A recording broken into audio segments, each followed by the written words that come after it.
जिस बात की संभावना जताई जा रही थी वही हुआ। ऐतिहासिक गांधी मैदान से सीएम नीतीश ने नियोजित शिक्षकों को तोहफा दिया। नई सेवा शर्त की जो मांग नियोजित शिक्षक कर रहे थे, उनकी मांग को सीएम ने पूरा कर दिया है। खबर यह है कि मंगलवार को कैबिनेट की बैठक में इस नई सेवा शर्त को हरी झंडी दी जाएगी। इसके बाद इसे लागू किया जा सकता है। चुनावी मौसम में नियोजित शिक्षकों को तोहफा। नई सेवा शर्त को सीएम ने लागू करने का किया ऐलान। विपक्ष ने कहा, चुनाव में याद आए नियोजित शिक्षक। तो आखिरकार नियोजित शिक्षकों को सीएम ने चुनावी मौसम का तोहफा दिया है। नई सेवा शर्त को जल्द लागू करने का ऐलान किया है। राज्य के पंचायती राज संस्थान एवं नगर निकाय के शिक्षकों के सेवा शर्तों को बेहतर बनाने के लिए जितने हमारे टीचर हैं पंचायती राज संस्थान और नगर निकाय में, उनको बेहतर बनाने के लिए शीघ्र नई सेवा शर्त नियमावली लागू की जाएगी। सीएम के इस ऐलान के बाद सियासत भी गर्मा गई। विपक्ष ने फैसले का स्वागत तो किया ही, लेकिन ऐलान के टाइमिंग पर सवाल उठाए।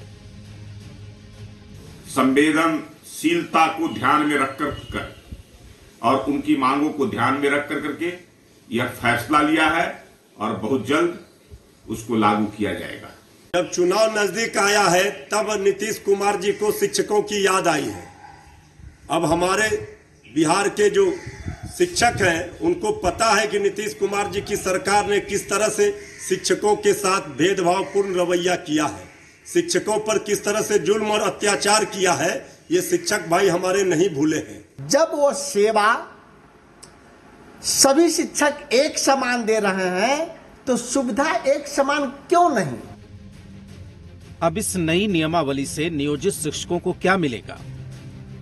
बताया जा रहा है कि शिक्षकों की नई सेवा शर्तों में ऐच्छिक स्थानांतरण, प्रमोशन, वेतन बढ़ोतरी और सेवा निरंतरता जैसी बातें शामिल हैं।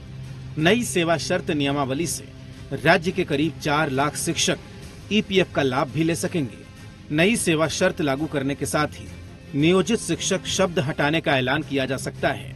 यही नहीं, अनुकंपा के इंतजार में बैठे आश्रितों को भी सरकार बड़ा लाभ दे सकती है।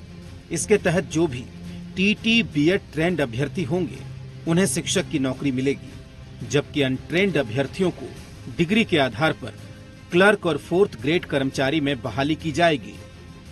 स्थानीय निकायों में नियुक्त शिक्षकों की सेवा शर्त नियमावली शीघ्र लागू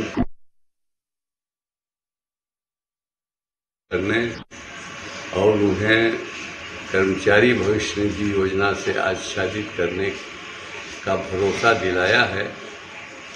निश्चित तौर पर यदि बिहार सरकार शिक्षकों को संतुष्ट कर देगी, क्योंकि यही नियोजित शिक्षक हैं जिनकी संख्या 4 लाख से ऊपर है और इन्हीं के बदौलत आज बिहार की शिक्षा व्यवस्था चल रही है। एक मोर्चे पर नियोजित शिक्षकों को बड़ी जीत मिली है। अब उनकी लड़ाई समान काम समान वेतन को लेकर है, जिस पर राज्य सरकार तैयार नहीं है। लेकिन शिक्षक अपनी इस मांग को लेकर अड़े हैं। शिक्षकों को उम्मीद है कि सरकार उनकी इस मांग पर भी ध्यान देगी। आशुतोष के साथ